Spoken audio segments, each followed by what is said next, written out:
Moikka! Joten tämän videon aiheena on siis mielipiteet. Tarkemmin mun mielipiteet. Mä oon semmonen ihminen, että mä pidän väittelystä ja silleen,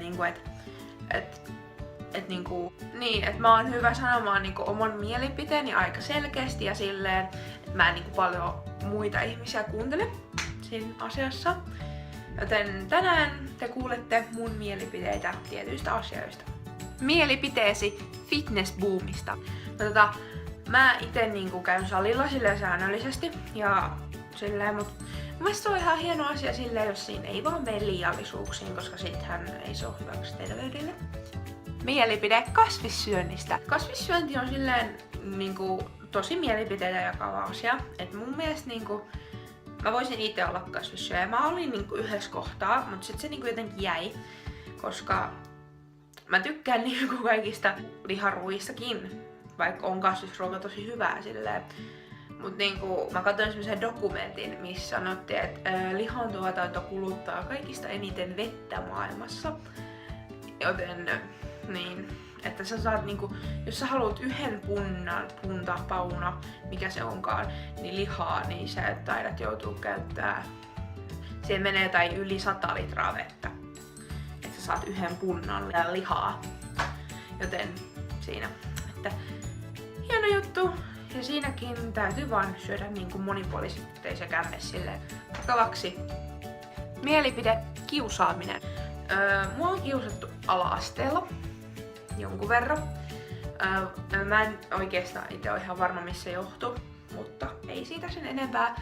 Se on mua kiusattiin johonkin 5-luokkaan saakka silleen enemmän joskus 3-4-luokalla. Mutta sit se vähän rauhoittui se tilanne ja nyt kun yläasteella on 8-luokalla, niin ei se ole niin pahaa. Tai siis ei mua oikeastaan kiusata enää lainkaan. Voisin sanoa jopa, että ei lainkaan, mutta kiusaaminen on ihan hirveetä. Ja sen huomaa ihmisestä, jos sitä kiusataan, se on semmonen alakulonen ja ei puhu niin. Ja jos joku joutuu tekemään sitä sen takia, että ryhmäpaineesta, niin mä mieluummin sit olisin yksin, koska mä en todellakaan halua ketään kiusataa ja sillä. Mielipide koulusta. Mä oon itse semmonen tunnollinen oppilas, että mun on aina pakko lukea kaikki kokeisia jonkun verran ja mä teen aina läksyt. Mulla ei ikinä ollut läksyjä tekemättä ja mä inhoon, jos mä myöhästyn jostakin tai mä muutenkaan en hirveästi tykkää olla pois koulusta, koska sitten jää helposti jälkeen. Mut silleen 7-luokalla mä olin vähän silleen, että koulu on ihan tyhmä ja mut nyt 8-luokalla okei, koulu on hankaloittunut tietenkin, mut ei se ole niin paha käydä kouluun silleen, kun siitä tulee semmoinen rutiini ja opettajat on ihan kivoja suuremmassa osaksi. Me saadaan kouluruokaa, joka on ihan hyvä mun mielestä ja ihan hyvää opetustakin on mun mielestä. Et sit mä en myöskään tajua sitä, että miksi jotkut yrittää käyttäytyä koulussa silleen tyhmästi. Että sais muka huomiota. Mun mielestä sit taas se on just, siis saa huomiota enemmän, jos haluaa sitä huomiota. Että oikeesti on mukava kaikille, käyttäytyy tosi hyvin koulussa. Ja opettajiltakin sitä huomiota saa ainakin positiivista huomiota, kun käyttäytyy hyvin ja on tunnollinen oppilas ja tekee kaikki läksyt ja saa kokeistakin ihan hyviä numeroita. Mielipiteesi Suomen vuoden ajoista. No siis mä tykkään sinänsä asua Suomessa, koska täällä on noin vuoden aikojen erot sen verran hyvät, että kun kesä, no okei, viime kesä oli ihan perseestä suoraan sanottuna, koska satoi melkein aina ja oli muutama vaan semmonen lämmin päivä, että tarkeni ole shortseilla. Mut mun mielestä se on ihan hyvä, että Suomessa on semmoset kunnon vuoden ajat, ettei ole talvellakaan kuuma. Okei, no kyllä välillä tekis mieli, kun täälläkin oli 25 astetta pakkasta talvella välillä, niin tekis mieli, että voisiko päästä jonnekin Espanjaan tai jotain semmoista. Mut sit taas mä luin jostakin, että monet esim.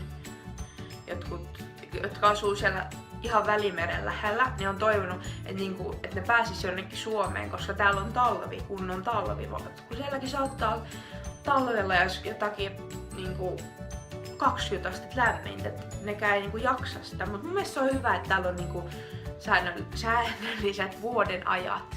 Mielipide lemmikeistä. No mulla ei ole itselläni ollut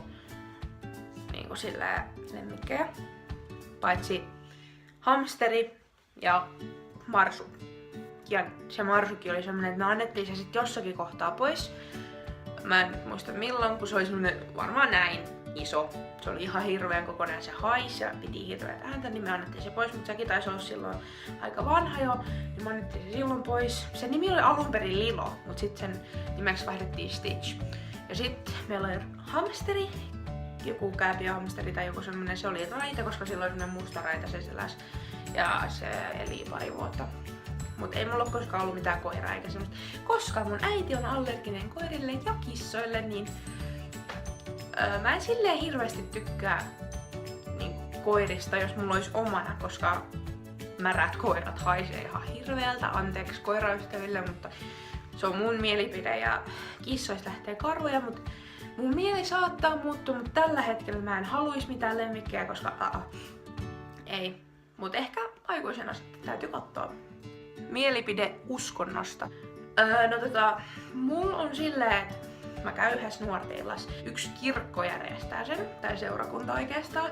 Niin siellä on tosi mukavaa porukkaa ja silleen, ja ei siellä ole silleen niinku... Kyllähän se nyt niinku näkee sen, että ne on uskovia, mutta niinku... Mä en silleen tajuu sitä, että miksi ihmiset... Mä en oo ite uskovainen, mutta niinku, mä en tajuu sitä, että miksi ihmiset pitää niinku uskovia friikkeinä, koska ne on ihmisiä siinä, missä mekin, okei, no kaikki uskoo johonkin, joku uskoo niinku Buddhaan tai mikä onkaan, joku uskoo Jeesukseen ja Jumalaan, jotkut uskoo vaan itseänsä, jotkut uskoo johonkin muuhun. Ja mun mielestä se on, että jokaisen oma mielipide mihin uskoo ja sen perusteella, että jos sä uskot Buddhaan tai Jumalaan, niin ei sen perusteella pitäisi ihmisiä niinku tuomita, koska se on ihan tyhmää. Mielipide maahanmuuttajista. Mulla ei ole sinänsä niinku mitään vastaan silleen, koska mä en ole ite joutunut minkään semmosen asian uhriksi, mitkä liittyis maahanmuuttajiin, mutta tietenkin mä oon nyt ollut vähän silleen, jos illalla tuolla niinku kulkee vähän niinku varuillaan, koska niillä on ihan eri se kulttuuri kuin meillä, niin. Mut se on tosi jännää, että sit kun jos joku suomalainen menee vaikka raiskaa jonkun, niin siitä ei ikinä kirjoiteta lehtiin. Mut sit kun maahanmuuttaja menee ja tekee silleen, niin kauhea juttu.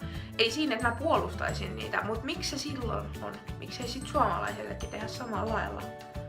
Mutta kunhan ne niinku ei tee mulle mitään tai ei tee mitään vakavaa, mikä niinku vaikuttaisi vaikka tähän rauman tilanteeseen, niin kunhan pysyy vaan omalla alueellaan, niin kaikki on ihan hyvin. Mutta ihmisiä siinä ne on kuin mekin. Mä en halua nyt mitään tyhmiä kommentteja, että mamut pois Suomesta kauheita, no ihan hirveet raiskaajia, murhaajia. No ei ole kuule, ne on ihmisiä siinä missä mekin. Okei, no saattaa ne murhata ja raiskata, mutta kyllä me suomalaisetkin niin tehdään. Se on totuus. Mutta tässä oli tää video. Älkää menkö kommentoimaan tonne alas, että ihan hirveä video, ei nyt tolleen voi sanoa ja silleen. Ne oli mun mielipiteitä ja mun mielipiteitä eri asioista. Joten mä yritän tehdä vähän niinku silleen enemmän videoita ja sit mä voisin yrittää tehdä silleen useimmin semmosia pikkusia maideita, että mun kanavalle tulisi enemmän videoita. Mutta kiitos kun katsoit tätä videon ja mennään ensi kerralla. Moi moi!